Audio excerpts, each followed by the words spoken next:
먼저 하나님의 말씀,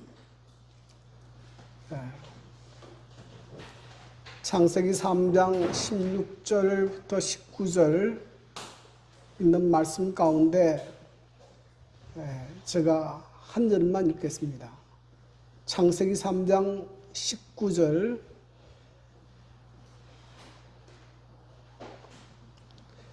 너는 흙이니 흙으로 돌아갈 것이니라 하시니라. 존경하는 성도 여러분, 주님 은혜 가운데 평안하셨습니까? 네. 오늘 복되고 거룩한 안식일에 여러분들 뵙게 돼서 반갑습니다. 우리 지난 안식일에 빠졌던 우리 문술래, 우리 문술래 어머니, 오늘 다시 뵙게 돼서 반갑습니다. 예. 또 우리 윤남이 우리 자매님, 지난 건강 세미나에 오셨지요? 예. 그리고 다시 오셨는데 환영합니다. 네. 모든 분들 건강한 모습으로 뵙게 돼서 반갑습니다. 오늘은 심판 속에 나타난 하나님의 사랑, 이런 제목으로 말씀을 드리고자 합니다. 우리나라의 유명한 독립운동가였고 지도자였던 김구 선생과 또 그 어머니의 이야기를 하면서 시작하려고 합니다. 어린 시절에 김구 선생은 매우 고집이 세고 성미가 아주 급했다고 합니다. 그래서 김구 선생의 어머니는 이런 김구 선생의 성품을 바로잡기 위해서 때로는 엄격하게 회초리로 징계를 했다고 합니다. 그래서 이 김구 선생 어머니는 김구가 거짓말을 했거나 또 남의 물건을 훔쳤거나 잘못했을 때 그냥 넘어가지 않았어요. 불러다가 회초리로 때리고, 그 다음에는 왜 맞았는지를 설명하겠습니다. 왜 너가 맞게 됐는지. 그리고 다시는 그런 잘못을 저지르지 않도록 간절히 기도하고 또 사랑으로 격려했다고 합니다. 그래서 김구 선생이 이야기하기를 어머니가 내게 신앙과 애국심을 심어주었다, 그런 말을 했어요. 오늘의 나 된 것은 어머니의 교훈 덕분입니다. 때때로 징계는 겉으로는 고통스러운 것 같지만은, 그러나 그 징계를 통해서 사람의 잘못된 부분을 바로잡고 또 그 속에도 사랑이 있다는 것입니다. 그 속에도 사랑이 있다. 그래서 오늘 본문 말씀은 하나님께서 아담과 하와에게 죄가 무엇이며 죄로 인하여 어떤 징계가 주는지, 그리고 그 징계 속에 담겨 있는 하나님의 사랑을 우리에게 보여주고 있습니다. 자, 여자의 범죄의 결과입니다. 여자의 죄가 무엇입니까? 여자의 죄가 뭐예요? 여자의 죄는 하나님의 말씀을 듣지 않고 뱀의 에임에 넘어간 거예요. 사단의 유혹에 넘어가서 하나님께서 먹지 말라고 명하신 선악과를 따먹은 것입니다.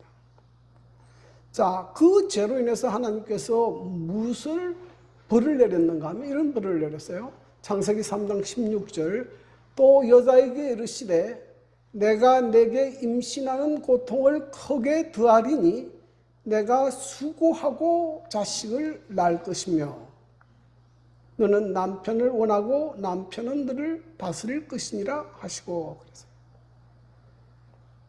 이 아담의 범죄로 인해서 하나님께서 첫 번째로 하신 징계는 임신하는 고통과 해산의 수고입니다. 이것을 더했다 그래서요. 그러니까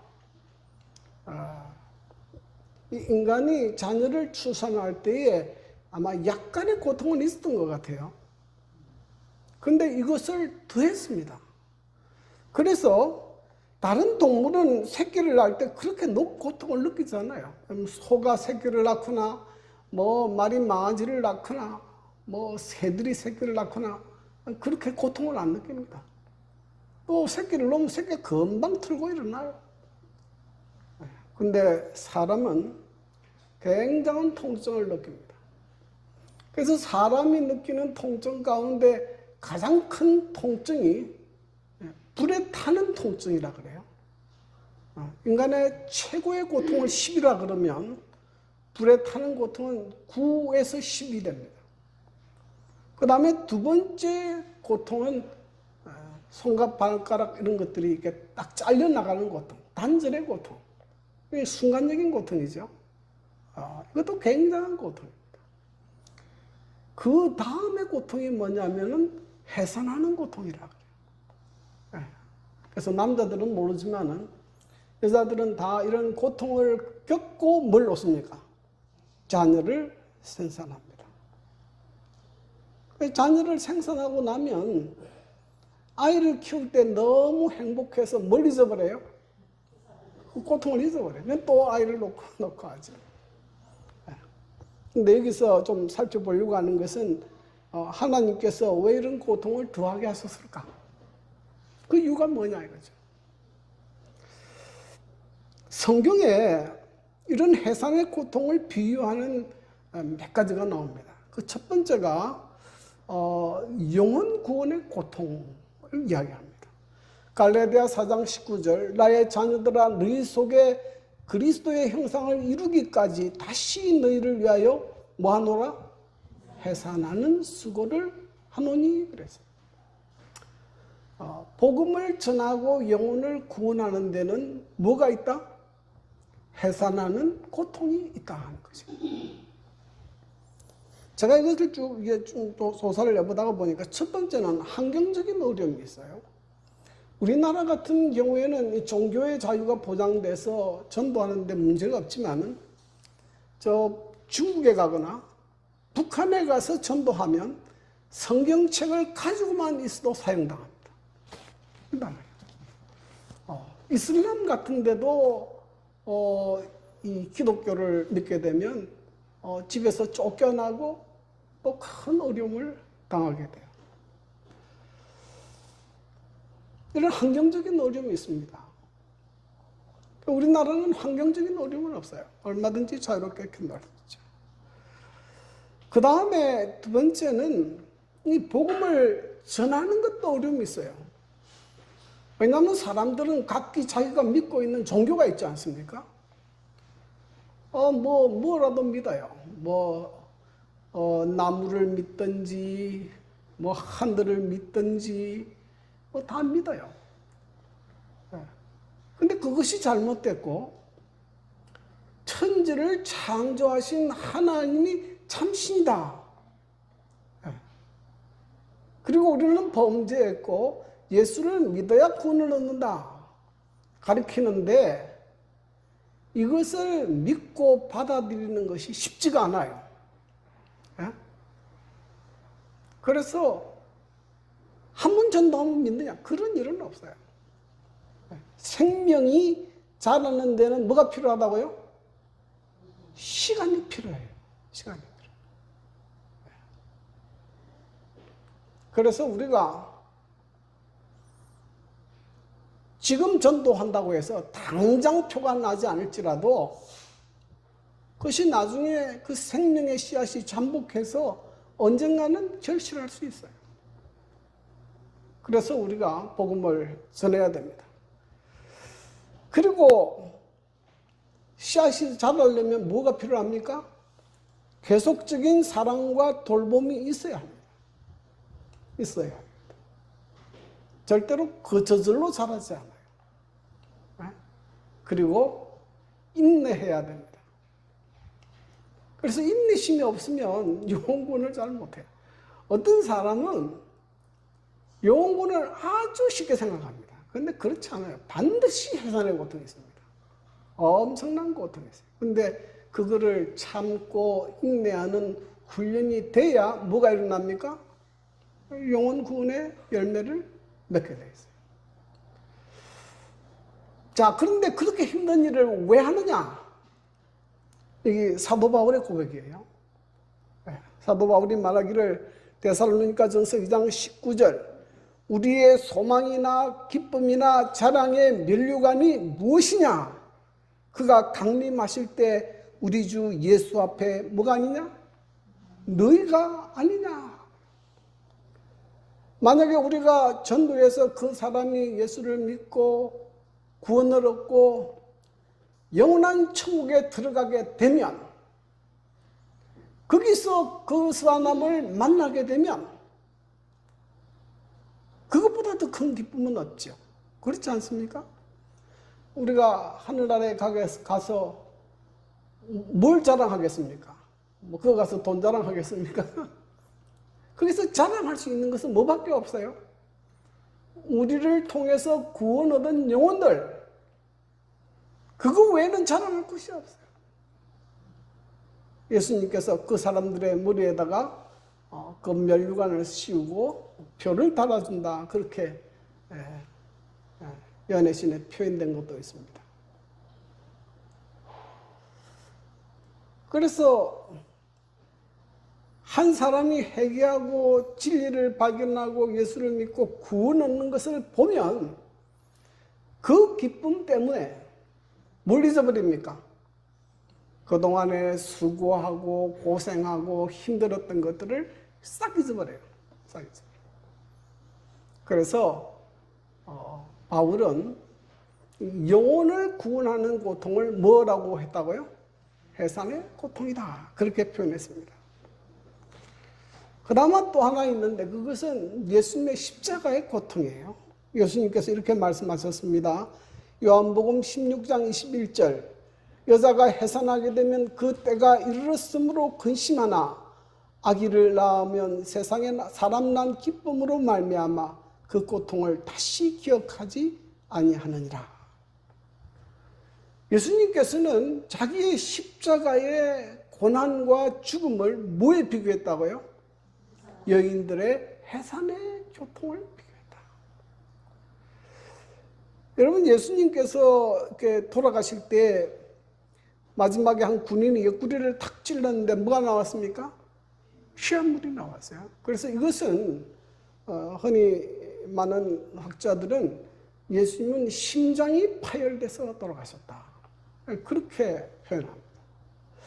그러면 예수님의 심장이 파열할 만큼 고통을 준 것이 뭐였느냐? 예수님은 육체적 고통, 정신적 고통, 영적인 고통 가운데 가장 예수님의 마음을 고통스럽게 누른 것은 뭐였는가 하면 영적인 고통이었어요. 인간의 모든 죄를 대신 지고 하나님에서 끊어지고 영원한 저주를 받고 죽음에 내려가는 그 영원한 고통, 그것이 너무 고통스럽기 때문에 예수님은 심장이 파열돼서 돌아가셨다. 그런데 예수님이 이렇게 십자가에서 죽으셨기 때문에 뭐 할 수 있는 길이 생겼습니까? 우리가 구원 얻을 수 있는 길이 생기게 됐습니다. 여러분, 아담과 하와는 뭐 이제 선악과를 따먹었지만은 우리가 그 후손들이기 때문에요. 우리는 우리의 죄값을 감당하면 우리는 살아날 수 없어요. 교육을 못 받아요. 옛날에 우리나라도 초등학교밖에 안 다니죠, 여자들은. 여자가 무슨 공부하느냐? 공부 안 시켜요. 또 취업도 못해, 여자는. 또 이동도 잘 마음대로 못해. 남편이 있어가 따라다니면 모를까 혼자는 밖에 못 다녀. 이 공원 같은데 공공장소도 함부로 못 가요. 참 많은 제약이 있고 어려움이 있습니다. 제가 우리나라 100년 전 역사를 공부한 적이 있는데요. 우리나라 100년 전에도 우리나라도 그랬어요. 여자들이 뭐 공부는 상상도 못하고 그렇게 남자들하고 같이 밥상도 같이 못 먹었잖아요. 저 부엌에서 따로 먹고 그랬죠. 자, 그런데 이것이 언제 바뀌었느냐? 갈라디아 3장 28절 너희는 유대인이나 헬라인이나 종이나 자유자나 남자나 여자나 다 그리스도 예수 안에서 하나이니라. 예수님이 뭐라 그랬어요? 유대인이나 헬라인이나 종이나 자유인이나 남자나 여자나 다 뭐라고요? 하나다. 동등하다. 예수님께서 남자와 여자를 동등한 관계로 다시 올려버렸어요. 그래서 기독교가 들어가고 난 다음에 여성들의 지위가 달라집니다. 달라져요. 네?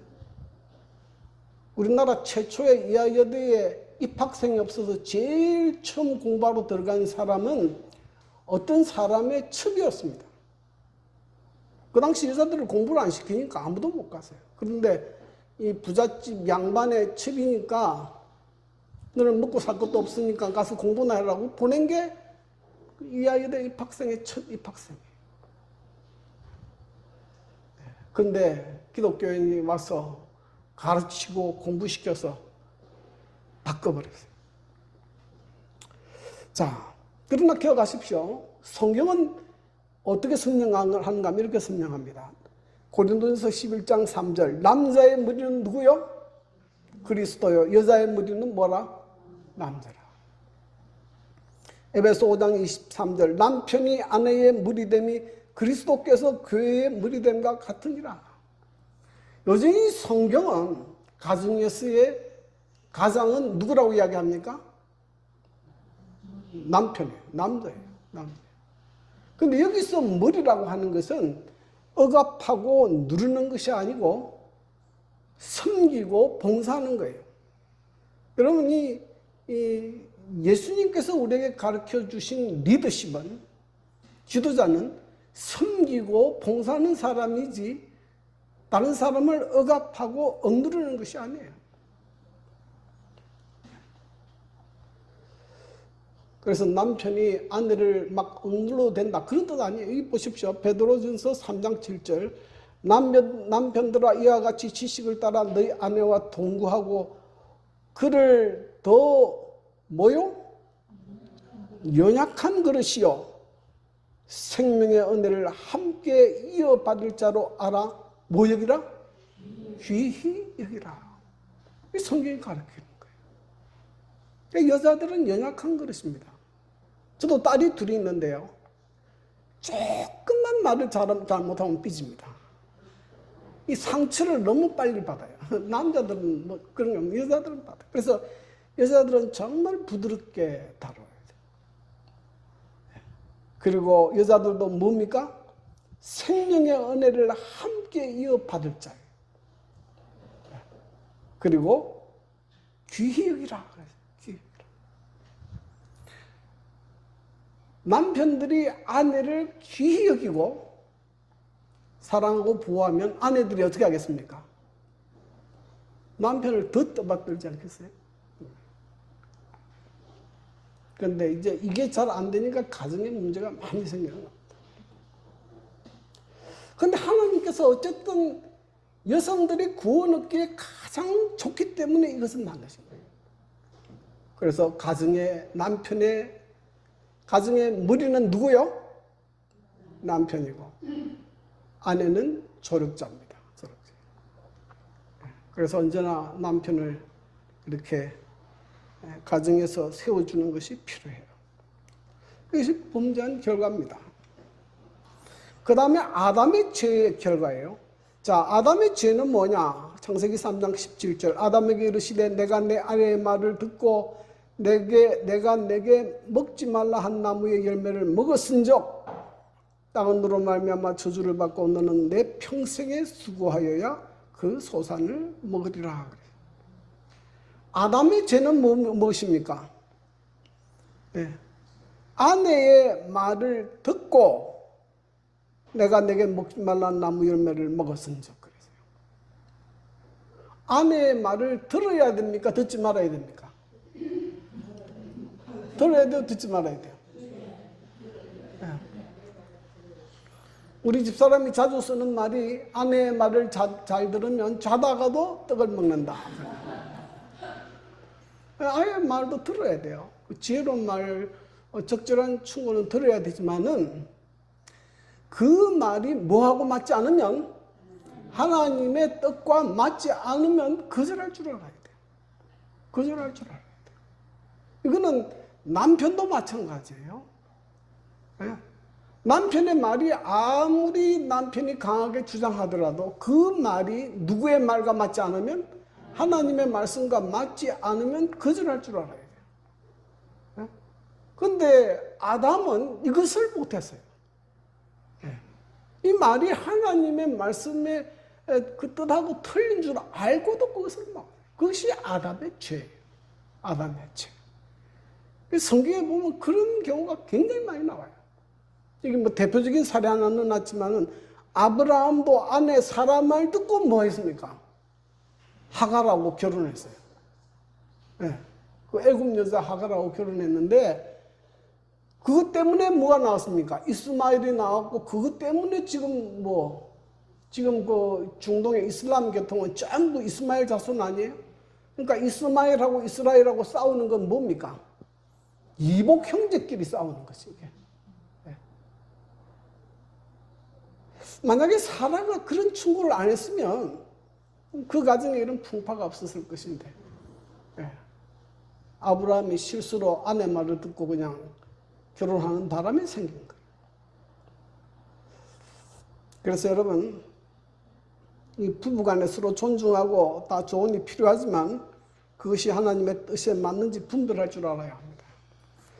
자, 그 다음에 이로 인해서 뭐가 저주를 받았습니까? 땅이 저주를 받았어요. 땅이 이제는 목을 내기 시작합니까? 가시덤불과 엉겅퀴를 내기 시작해요. 하나님이 처음 창조하실 때 이 세상은 너무 아름답다. 성경에 보면 심히 아름답다. 우리가 지금 상상할 수 없을 만큼 아름다운 세상을 만들었는데요. 이 세상이 이제는 범죄한 다음에 가시덤불과 엉겅퀴가 나기 시작합니다. 그리고 창세기 4장에 보면 가인이 자기 동생을 죽인 다음에는 이 땅에 또 저주가 내렸어요.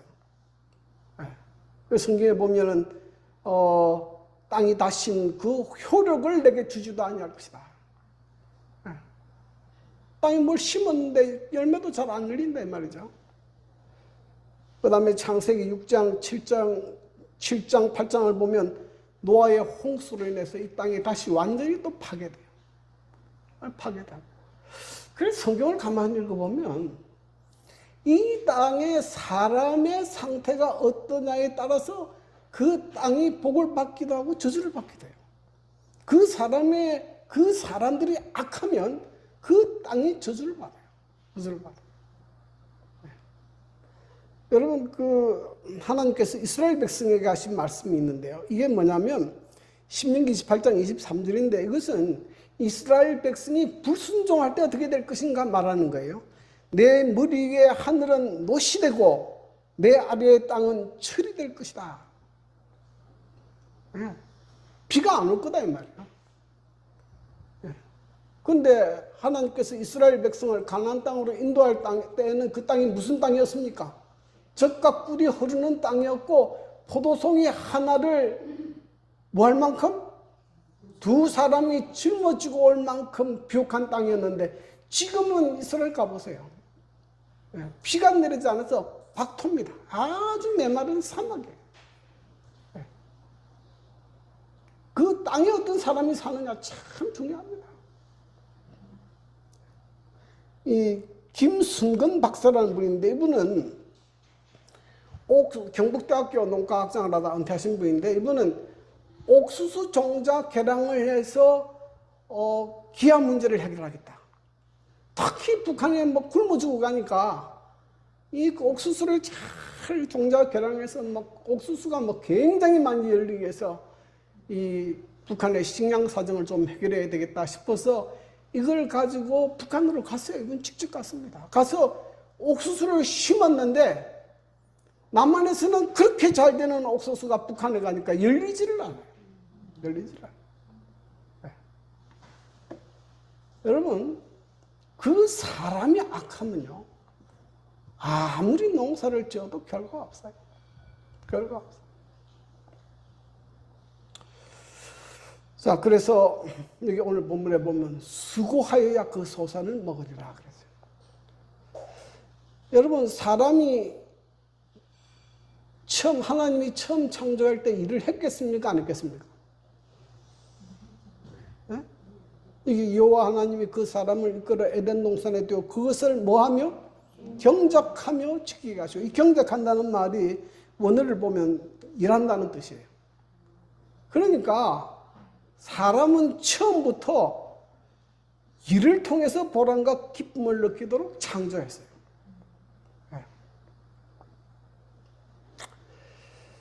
근데 범죄한 후에는 노동의 고통이 추가됩니다. 그래서 수고해야 돼요. 땀이 흘러야 돼요. 그러나 노동 자체는 신성한 거예요. 자, 예수님도 30살이 될 때까지 목소리에서 일했습니다. 여기 보면 희대의 소망에 보면 이런 표현이 있어요. 그는 기술을 배우시고 몸소 요셉과 같이 목공소에서 일하셨다. 그는 보통 노동자가 입는 검소한 옷을 입으시고 그의 비천한 직업을 위해 내항하시면서 그 작은 마을의 거리를 오르내리셨다. 예수께서는 그의 지상 생애 동안에 언제나 열심으로 뭐 하셨다? 일하셨다. 예수님은 게으른 분 아니에요. 일했습니다. 그는 많은 것을 기대하셨으므로 많은 것을 시도하셨다. 그래서 기독교는 예수님은 노동을 천시 여기지 않습니다. 천시 여기지 않아요. 그래서 바울이 이런 말을 했습니다. 누구든지 일하기 싫거든 뭐 하지도 말게 하라? 먹지도 말게 하라. 이 말씀은 언제 했는가 하면 이 데살로니가 교인 가운데 어떤 신자들은 자기 살아 생전에 예수님 오시는 걸 믿었어요.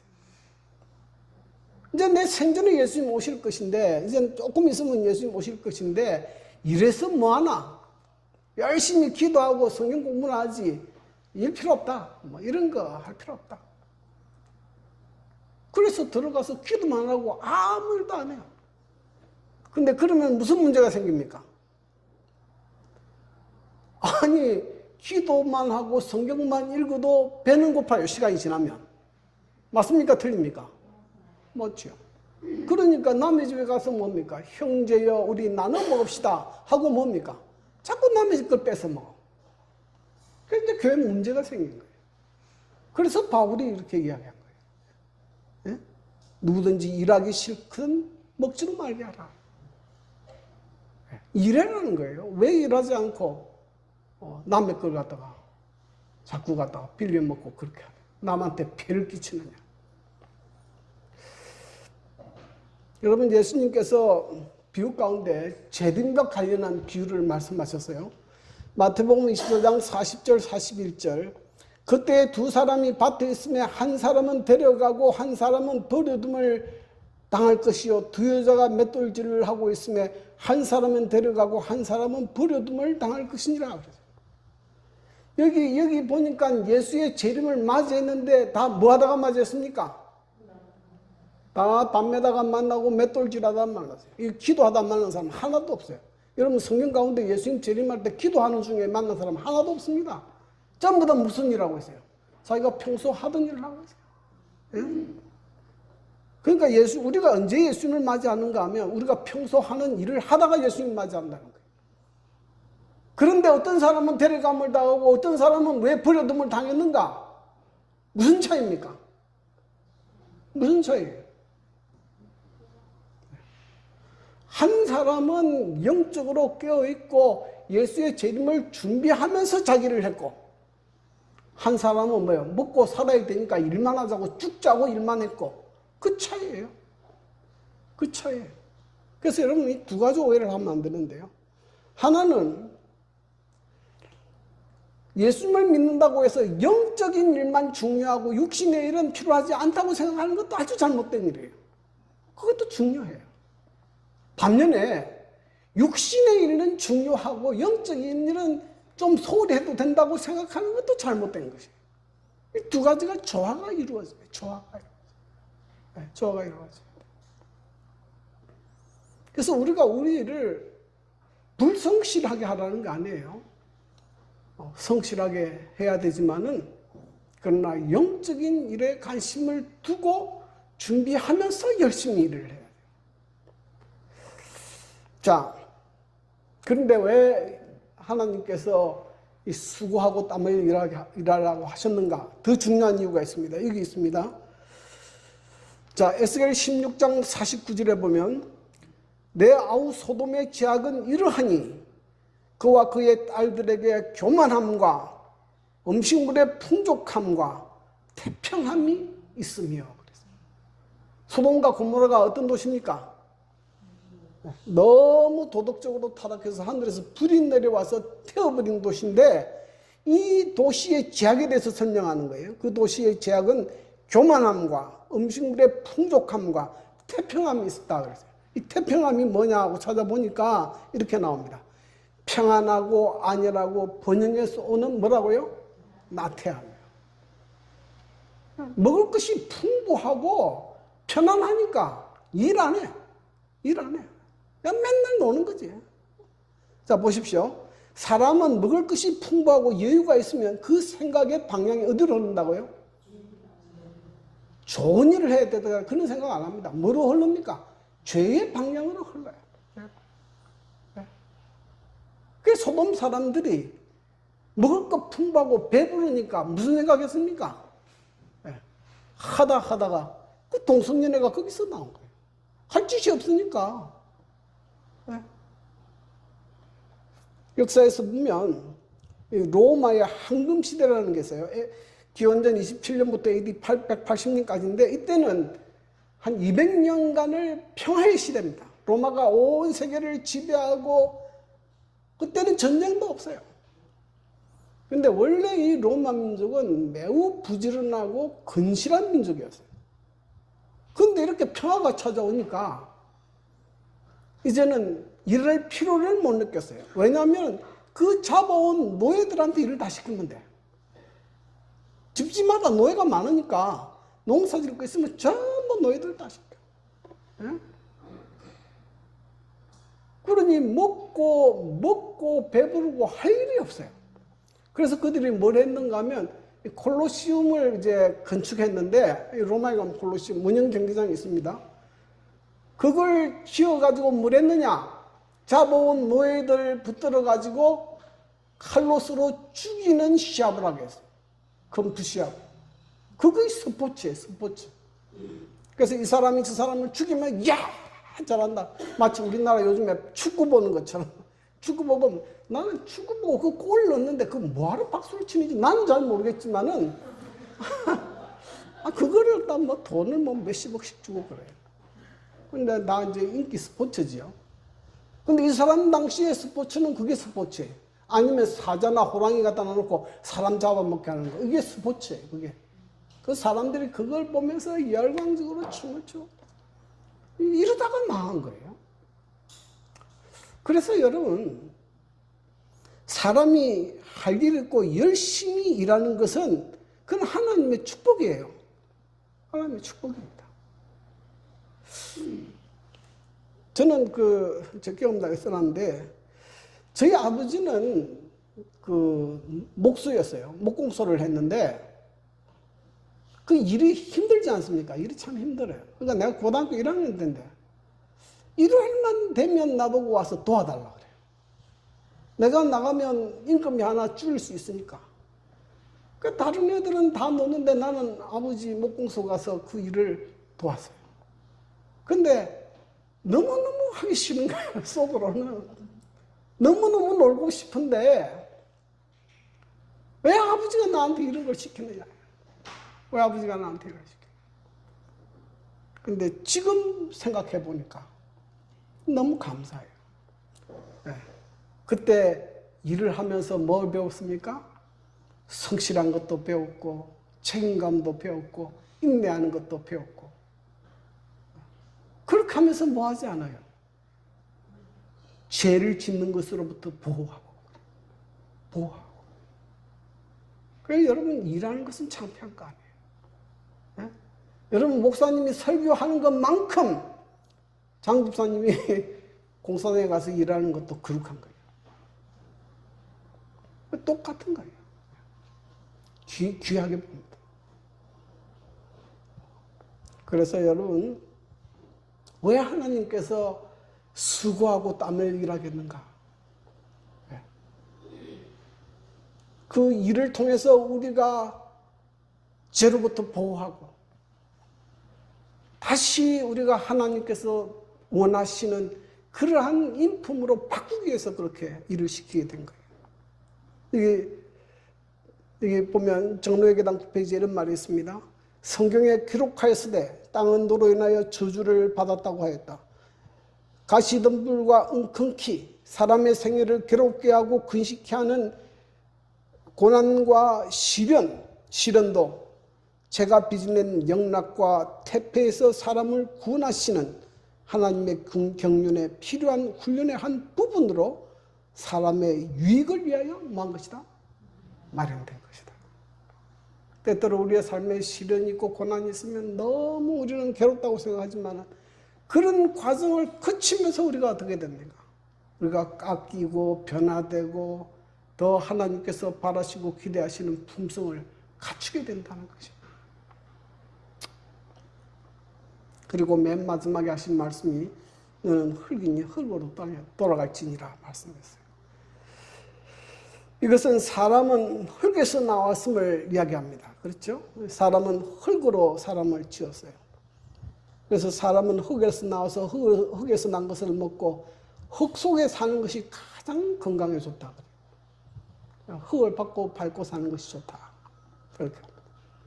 그리고 또 하나는 이 말씀은 인간의 한계를 가르쳐 줍니다. 너는 흙이니 흙으로 돌아갈 것이다. 인간은 다 죽을 수밖에 없는 존재라는 것을 상기시켜 줍니다. 하나님께서 에덴 동산에 이 선악과 열매를 먹지 말라. 먹으면 정령 죽으리라고 했는데요. 먹지 않았으면 죽지 않죠. 그런데 먹었기 때문에 죽음을 당할 수밖에 없는 그런 인간의 운명으로 바뀐 것을 이제 보게 됩니다. 근데 여러분, 흙도 두 종류가 있어요. 그냥 흙만 있는 곳이 있고 씨앗이 뿌려진 흙이 있습니다. 그냥 흙은 봄이 되어도 아무런 변화가 일어나지 않습니다. 그러나 씨앗이 있는 흙 속에는 봄이 되면 뭐가 일어납니까? 씨앗이 자라고 생명적인 변화가 일어나요. 네. 여러분, 우리는 다 이제는 나이가 들면 늙어서 죽게 돼요. 그러나 여러분, 예수님, 나는 부활이요 생명이라고 말씀하신 예수님을 믿고 우리가 죽게 되면 우리의 죽음은 죽음으로 끝나는 것이 아니고 다시 예수님 오실 때 부활하게 되고 영원한 생명을 얻게 되고 영원한 천국으로 들어가게 됩니다. 네. 여러분, 아담은 이 하나님의 말씀 속에서 이 너는 흙이니 흙으로 돌아갈지니라 하는 말씀을 들으면서도 구원의 소망을 붙들었어요. 그래서 그가 어떻게 했는가 하면 그의 아내 이름을 뭐라고 지었습니까? 하와의 뜻이 뭡니까? 생명이라는 생명. 네? 이게 지난주에 설명했다시피 하나님께서 여자의 후손을 통해서 너를 구원할 거라고 약속했지 않습니까? 이 여자의 후손을 통해서 구원 얻을 것을 믿었기 때문에 하와는 여자를 보고 생명이라 그랬어요. 비록 죽을 수밖에 없는 운명이지만 여자의 후손을 통해서 생명을 주신 것을 믿고 믿음으로 하나님의 말씀을 받아들인 것을 볼 수가 있습니다. 지금 우리는 인간의 범죄로 말미암아서 저주받은 그런 세상에 삽니다. 우리의 삶에 시련도 많고 고통도 많고 고난이 많아요. 네. 그러나 여러분, 이런 가운데도 하나님의 사랑은 있고 우리를 구원하시려는 섭리가 있습니다. 섭리가 있습니다. 그러므로 이 가운데서도 하나님의 사랑을 깨닫고 믿음으로 하나님의 말씀을 순종하고 구원을 얻는 저와 여러분이 되기를 간절히 바랍니다. 여러분의 삶에 하나님의 은혜와 축복이 함께 하시기를 기원합니다.